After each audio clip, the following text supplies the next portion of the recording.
Dios les bendiga, soy el pastor Gilberto Gutiérrez de la Iglesia Bautista Ored de México DF. Me da mucho gusto saludarlos en este lunes 18 de marzo 2019.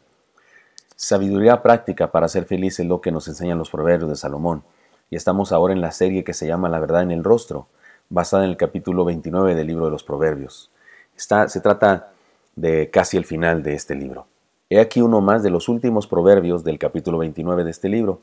Seguiremos pensando en principios para el liderazgo, en tanto que se trata de enseñanzas que se aplican a la ética de un ser humano con influencia. Leamos el proverbio de hoy, hagamos una paráfrasis explicativa y después reflexionemos en las enseñanzas que nos propone.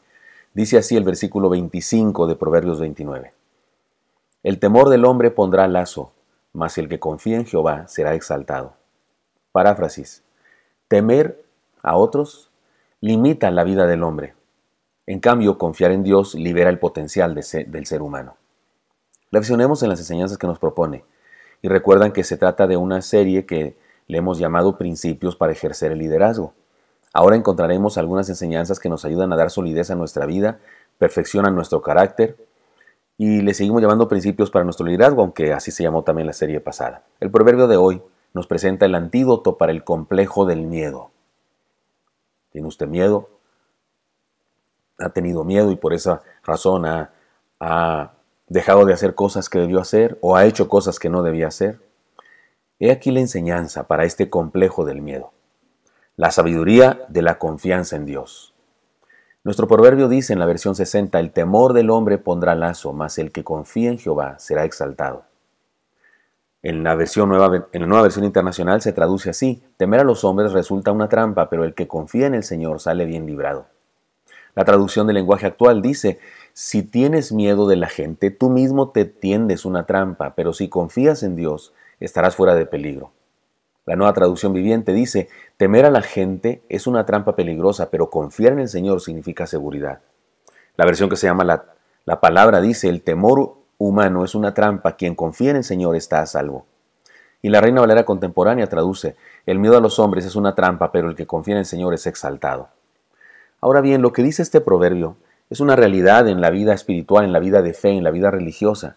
Personas de todos los tiempos han negado la fe por temor a alguien más. Sí creían, sí sabían que era verdad eso que escuchaban, pero tuvieron miedo de decirlo y negaron la fe.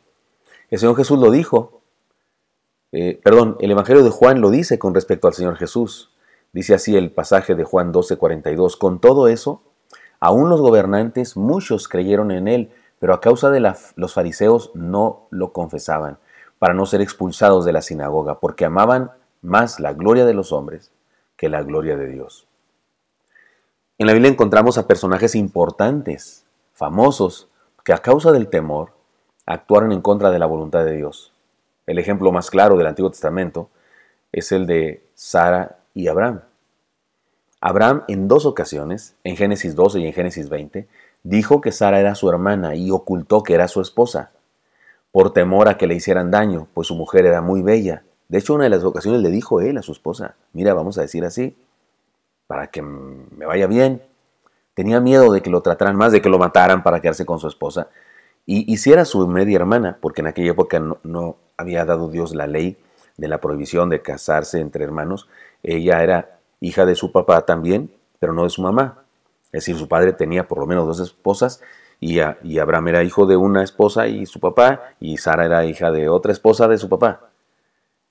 Decía su hermana, pero era su esposa y la relación de esposa era más importante que la relación de hermana y no lo dijo, lo calló por temor. En el Nuevo Testamento tenemos un ejemplo tremendo, el de Pedro, que negó al Señor 3 veces por temor a que también a él lo apresaran, como habían apresado al Señor Jesucristo. No hay duda, el miedo o temor a los demás, a las circunstancias de la vida, nos puede paralizar, nos evita pensar correctamente y nos hace tropezar. Será por eso que la orden que más repitió el Señor Jesucristo en los evangelios es la orden de no temer. Dijo esa orden más que la orden de no pecar o la orden de ama a tu prójimo. Y no estoy hablando que sea más importante una que otra, pero esta es muy importante. Y el Señor no nos habló al tanteo, nos conoce. Y de hecho es la orden que más repitió en toda la Biblia.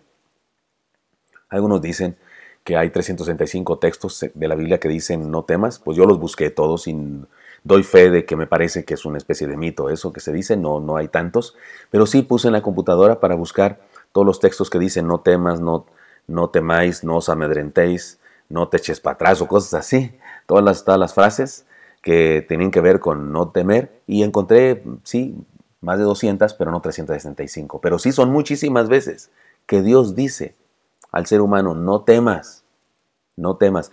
Tal vez, en esas veces que encontré esto, en esos pasajes que encontré eso, tal vez hay más de 365 versículos en donde se narra, en uno de ellos se dice, no temas, o no os amedrentéis, o no tengáis temor, pero sí son muchas veces que Dios repite esta orden, porque nos conoce, porque sabe cómo somos, porque sabe que la duda, el temor nos hacen tropezar, cometer errores. Ahora bien, el proverbio nos presenta el antídoto perfecto para el miedo o el temor. Las diferentes versiones de la Biblia lo dicen así: mas el que confía en Jehová será exaltado, pero el que confía en el Señor sale bien librado. Pero si confías en Dios estarás fuera de peligro. Pero confiar en el Señor significa seguridad. Quien confía en el Señor está a salvo, pero el que confía en el Señor es exaltado. Todas estas son las versiones que ya leímos, pero ahora puse juntas todas estas frases en donde se habla del antídoto contra el miedo, contra el temor, ese que nos hace tropezar y cometer errores. El caso más hermoso de la aplicación de este principio es el de 3 jóvenes en Babilonia. Leamos el pasaje, se los leo, dice así: pero por esto, en aquel tiempo algunos varones caldeos vinieron y acusaron maliciosamente a los judíos. Hablaron y dijeron al rey Nabucodonosor: Rey, para siempre vive. Tú, oh rey, has dado una ley que todo hombre al oír el son de la bocina, de la flauta, del tamboril, del arpa, del salterio, de la zampoña y de todo instrumento musical, se postre y adore la estatua de oro. Y el que no se postre y adore, se ha echado adentro de un horno de fuego ardiendo. Hay unos varones judíos, los cuales pusiste sobre los negocios de la provincia de Babilonia, Sadrach, Mesach y Abed-Negó. Estos varones, oh rey, no te han respetado, no adoran tus dioses, ni adoran la estatua de oro que has levantado. Entonces Nabucodonosor dijo con ira y con enojo que trajesen a Sadrach, Mesach y Abed-Negó. Al instante fueron traídos estos varones delante del rey. Habló Nabucodonosor y les dijo: ¿es verdad, Sadrach, Mesach y Abed-Negó, que vosotros no honráis a mi Dios, ni adoráis la estatua de oro que he levantado?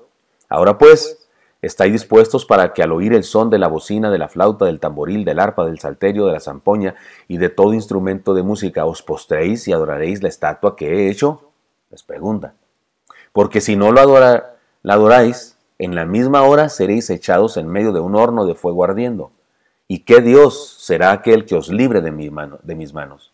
Sadrach, Mesach y Abed-Negó respondieron al rey Nabucodonosor diciendo: no es necesario que te respondamos sobre este asunto.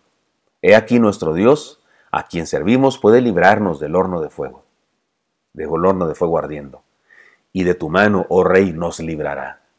Y si no, sepas, oh rey, que no serviremos a tus dioses, ni tampoco adoraremos la estatua que has levantado. Qué tremendo, ¿no?, testimonio de este trío de jóvenes creyentes en Dios. El asunto es claro: su temor al fuego del horno y su temor a la muerte no era nada frente a la absoluta confianza que tenían en Dios. Pero no perdamos de vista una cosa: ellos confiaban en Dios, su poder y su soberanía. No solo confiaban en que los podía librar de la muerte, también confiaban en que si no lo hacía, si no los libraba de la muerte, sería porque tenía un mejor plan para ellos. Por eso dijeron: y si no los libran, no importa, igual no adoraremos a tu estatua. Pensaron con libertad y claridad e hicieron lo correcto. No adoraron a aquel ídolo, no dieron mal testimonio, fueron fieles a su fe, fueron leales a las verdades, al verdadero Dios y a las verdades de su palabra. Y por cierto, finalmente fueron librados. Sí, los echaron al horno de fuego, que lo calentaron 7 veces más, dijo Nabucodonosor. Pero resulta que cuando Nabucodonosor al otro día fue y se asomó al horno, veía 4 personas paseándose en el horno de fuego sin quemarse. Y hasta preguntó: ¿cuántos echamos? ¿No eran 3 solo? Sadrach, Mesach y Abed-Negó. ¿Quién es ese otro que tiene semejanza de Dios? Seguramente era Jesús preencarnado, nuestro Dios, ahí acompañándoles. El Señor siempre está con nosotros. Así es que podemos sintetizar la enseñanza de este proverbio diciendo lo siguiente: temamos a Dios y no temeremos a ninguna cosa, persona o circunstancia de la vida. Y temer a Dios significa creer en Él, confiar en Él, entregar en nuestra vida y caminar con Él. Espero que esto sea útil para usted y me encantaría encontrarle el día de mañana. Hasta pronto.